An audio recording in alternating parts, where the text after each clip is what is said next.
चली गई तब ये सब हाली हाली सब कुछ हो गया। देश की राजधानी दिल्ली जिहादी आतंक से त्राही त्राही कर रही है। हिंदू विहीन हो रही दिल्ली में हिंदू टारगेट पर है। जिहादियों ने कानून व्यवस्था की धज्जियां उड़ा दी है। नृशंस हत्याएं और बढ़ते अपराध से दिल्ली के तमाम इलाके त्रस्त है। यह कहना पड़ रहा है क्योंकि हिंदुओं के खिलाफ बढ़ते अपराध अब प्रशासन के लिए भी चुनौती बन गई। 5 फरवरी के दिन जब दिल्ली वोट करने के लिए घरों से निकली थी तो जहांगीरपुरी इलाके के एक हिंदू लड़के को जिहादी ने घर में लॉक करके मार डाला है। मां वोट डालने गई थी, लौटी तो खून से लथपथ बेटे को देखा, आखिरी सांसें गिन रहा था। पूरे शरीर को चाकू से गोद डाला था आरोपी रिहान अली ने। चारों तरफ खून के छींटे थे और मोहल्ले में मातमी सन्नाटा पसरा हुआ था। हर कोशिश की गई कि यश को बचाया जा सके, लेकिन नहीं बचा सके। पुलिस जानकारी मिलने से घटनास्थल पर पहुंची, जांच शुरू हुई। बताया गया कि मामला लव जिहाद से जुड़ा हुआ है। आरोपी रिहान अली ने पूछताछ में बताया कि उसकी महिला मित्र को यश के साथ देखकर वो आग बबूला हो गया। देखिए, आग बबूला हो गया और घर में बंद करके ताबड़तोड़ चाकू से गोदकर उसे मौत के घाट उतार दिया। आप अंदाजा लगा सकते हैं कि जहांगीरपुरी में लॉ एंड ऑर्डर की स्थिति क्या है। यश का ब्रूटल मर्डर कोई पहली घटना नहीं है। इस पर हमने कई बार जागो भी किया है दिल्ली के इन घटनाओं के ऊपर। अब पुलिस के इकबाल पर इस तरह की घटनाएं सीधी चुनौती है। छोटी छोटी बातों में खून खराबा, चाकूबाजी, चोरी डकैती, नशे का कारोबार, ये दिल्ली के तमाम इलाकों में ये काली सच्चाई है जो हमने लगातार आपको दिखाई है। आप पहले ये रिपोर्ट देखिए, दहशत का अंदाजा खुद ब खुद आपको हो जाएगा।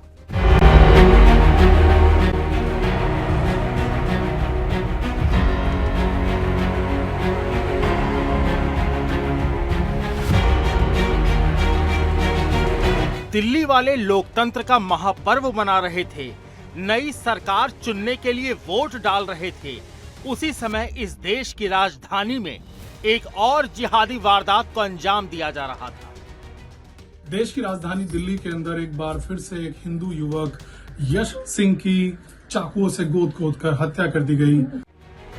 हिंदू लड़के यश को उसके अपने ही दोस्त जिहादी रेहान ने चाकुओं से गोद कर मार डाला। ये कोई मामूली हत्या नहीं थी, ये एक सोची समझी साजिश थी। एक ऐसी साजिश जिसमें सिर्फ नफरत और कट्टरता उफान मार रही थी। ये पहले देखिए, उसका ये परिवार का, एक गरीब परिवार का ये घर था और घर के अंदर सिर्फ माताजी हैं। आप पहले यश सिर्फ 22 साल का ही तो था। वो अपने भविष्य के सपने बुन रहा था। उसे क्या पता था कि उसका अपना ही दोस्त, जिसे वो भाई समझता था, उसकी मौत की योजना बना चुका है। ये कोई नई दुश्मनी नहीं थी। रेहान और यश की दोस्ती बचपन से ही थी। दोनों साथ बड़े हुए, साथ में खेले कूदे।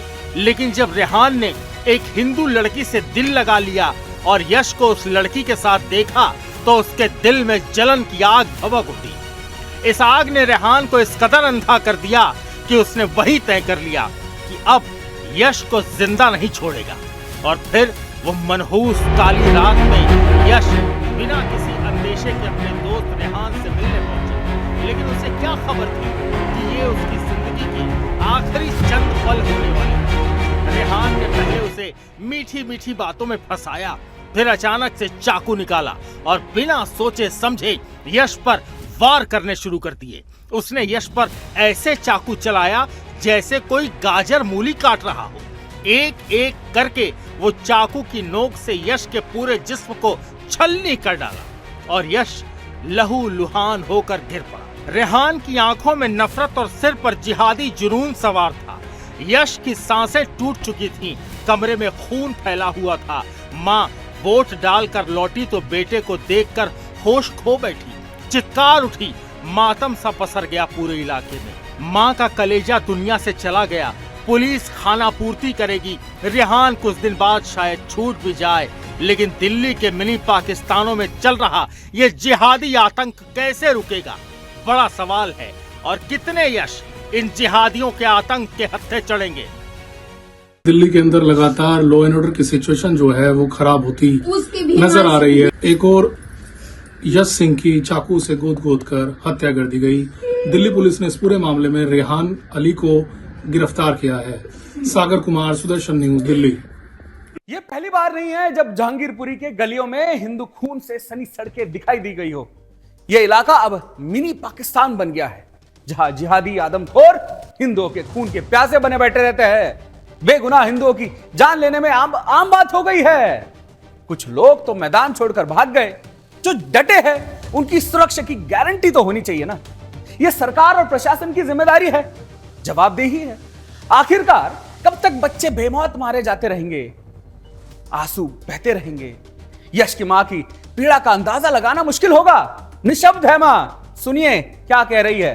वोट देने गई थी, तब तक कहा गया कि हम वोट दे के आए तो देख रहे हैं गली वाले ऊपर ताक रहे हैं, तो हम भागे कि फिर गली में कुछ हुआ क्या। तो मोनू टेलर कहे कि नहीं से आपके तरफ नहीं है, मैं जा रही हूँ देखने, तुम नहीं जाएगी। तो देखने आई तो कही रुप्पू को मम्मी तेरे ही रुप्पू को मार के काट के गिरा दिया। सब ताला मारी थी, हमारे नीचे वाली की लड़की से ताला मरवाया गया कि मार दे जल्दी से ताला की, ताकि वो भाग ना पाए, न तो भाग जाता हमारा लड़का। मतलब किस क्या था लड़की के साथ? कौन लड़की थी? कुछ नहीं था, उसका राहुल भाई है ना, से इसका दोस्त था।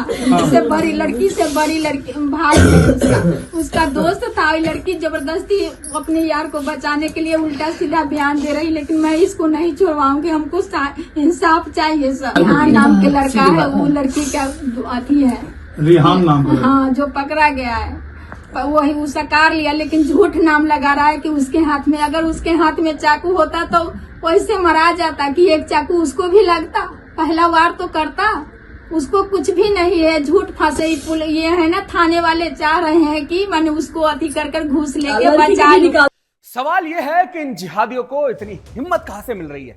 क्या कानून व्यवस्था पूरी तरीके से फेल हो चुकी है? क्यों पुलिस प्रशासन सो रही है? और क्यों हिंदुओं का खून सरेआम बहाया जा रहा है? रिहान को पुलिस ने बाद में गिरफ्तार तो कर लिया, लेकिन यश अब कभी वापस नहीं आएगा। उसकी मां का कलेजा फूट चुका है, पिता मौन हो चुके हैं। किसके कहे क्या कहे, पूरा मोहल्ला ही सदमे में है। यश की निर्मम हत्या के बाद भी पुलिस की थ्योरी पर पड़ोसी सवाल खड़े कर रहे हैं। मामला रफा दफा करने की जल्दी जो है। लड़की गलत जैसे वो इल्जाम लगा देंगे तो आप ही लोग फंसेंगे, कैसे फंस जाएंगे सर? लड़की के तो सब जांच जो होगा ना, गलत वो लड़का करा था तो लड़की का तो जांच आप करिएगा ना। लड़की का नहीं पकड़ना चाह रहा है पुलिस वाले, कह रहे नहीं पकड़ेंगे। अच्छा, हाँ, ये बात लड़की को अरे अभी नहीं मिलेगा। 16 साल का लड़की सारा कर्म करवा रहे हैं, 20 साल के बच्चे का मरवा दिया, उसको सजा क्यों नहीं मिलेगा? यहाँ के दोनों ही साफ चाहिए, लड़का लड़की दोनों पकड़ा चाहिए। वो बोल रहे हैं नहीं।